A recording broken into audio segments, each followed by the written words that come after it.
Good afternoon, Randy. Nice to see you. Randy Duguay, good friend of mine. Known Randy over the years, so I'm going to tell all sorts of secrets along the way. Sure.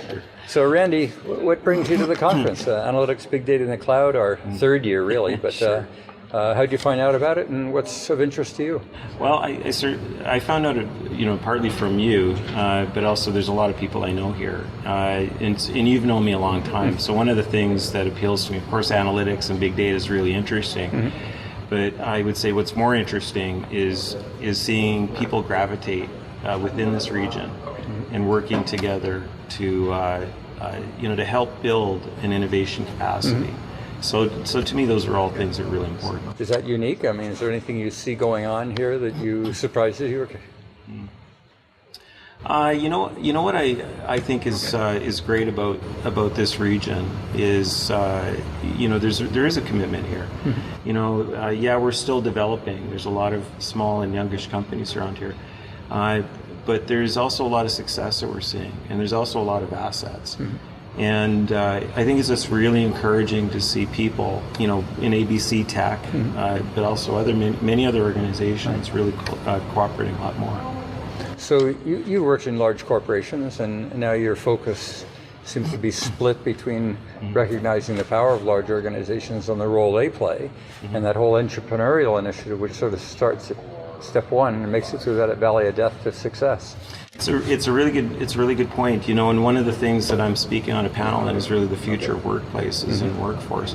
So I have spent 25 years of my career life in a big corporation. Right. Been very fortunate to have done a lot of different things there, and also working at innovation inside that corporate body. But when we look at workplaces of the future and the workforce of the future, it's actually a really good time for me to be independent, to be exploring the idea of working with startup organizations, to do more around continuing research work with the University of Alberta. These are all very active things that I'm pursuing and I'm doing today. So you're sole source? Do you work with a collaborative or a consortia? You're pretty new into being out there on your own. What's it like? How does it feel to be on your own now? Well, when you say we're on our own, it's kind of a misnomer, really. I mean, we're never really completely on our own. And so I'm really exploring opportunities with large corporations still, like larger consulting organizations, small ones, and then even some new startup organizations. So I'm looking at different possibilities.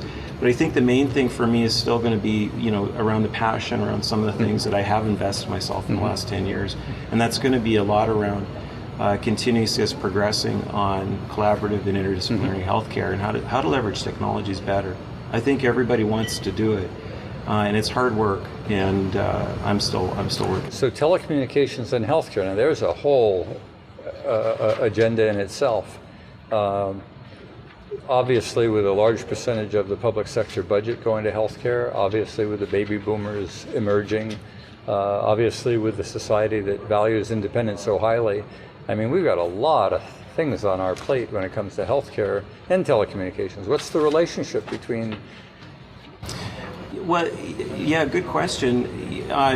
For many people in this day and age, I'm at the back end of the baby boom generation. But for those of us in the baby boom generation, we're dealing with our parents and we're dealing with our children, and then of course we're heading into our own health journey, as we get older. But living through certain experiences and dealing with serious parent issues and learning how difficult the transitions are, and learning and trying to figure out how do we as frankly family caregivers, which make up 90% of that care team, really compensate. And really the best answer is new technologies. And so you think technology can really care?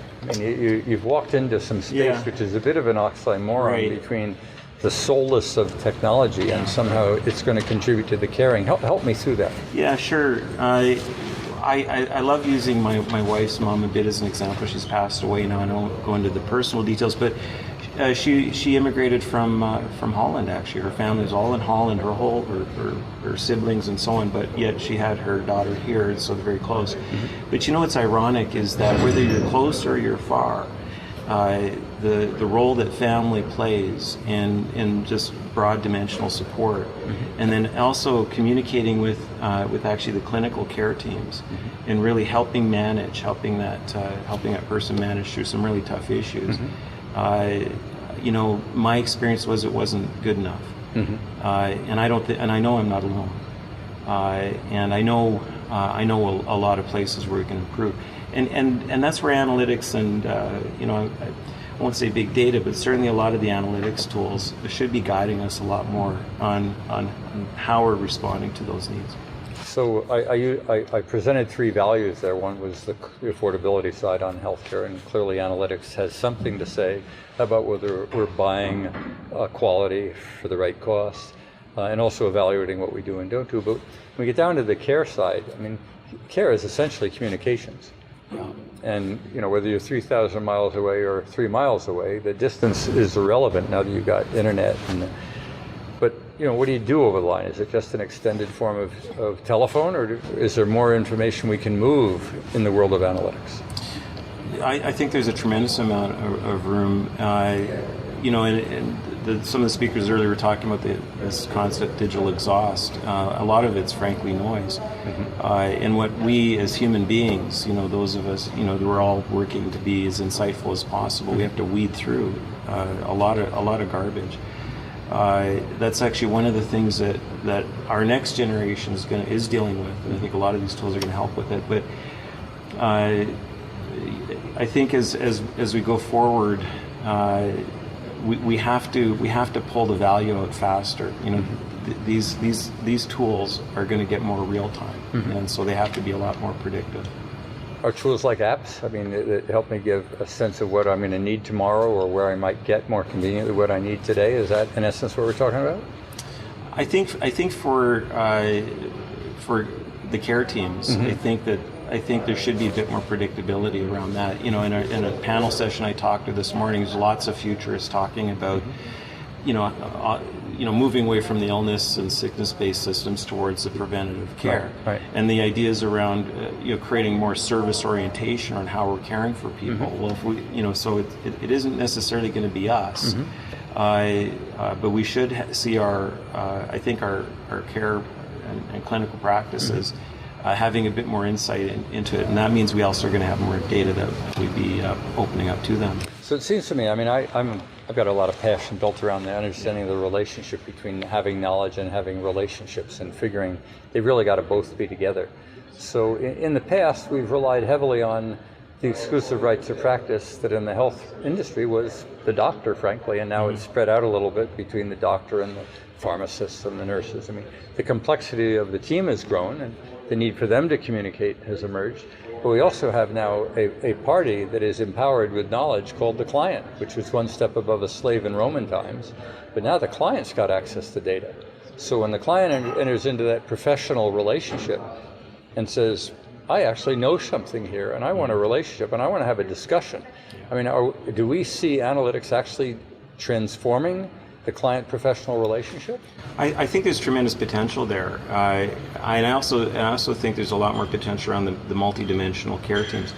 When we look at all the different health conditions that can befall us over our lifetime, we could go from one to the next. I think what we as the public are really looking for is that sense of knowing, of course, so I think that, both from responsiveness and I think for incentivization in how care providers are working together, I think that that analytics tools and a lot of these applications and high-speed networks and so on offer tremendous potential to care for larger groups of people in addressing preventative care, which requires predictive modeling. We're not there today, obviously.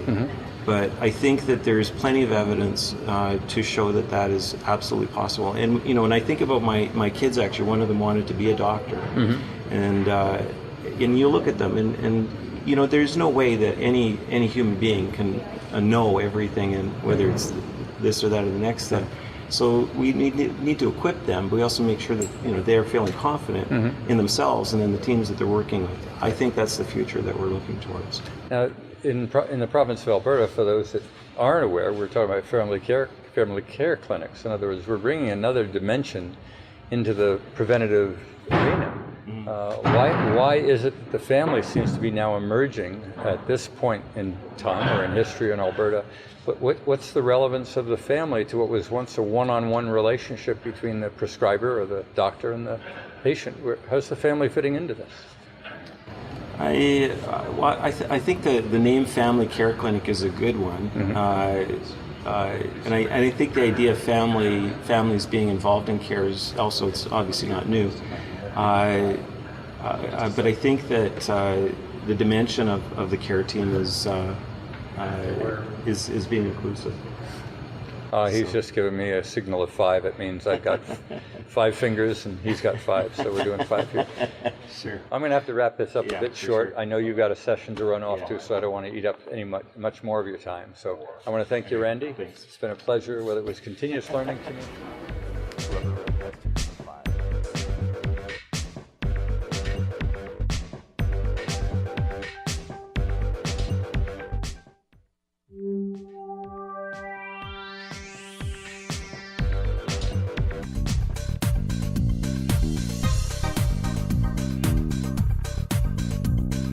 Join the conversation next year as more cities become data-driven. Become a community partner. Contact us at info@abctech.ca.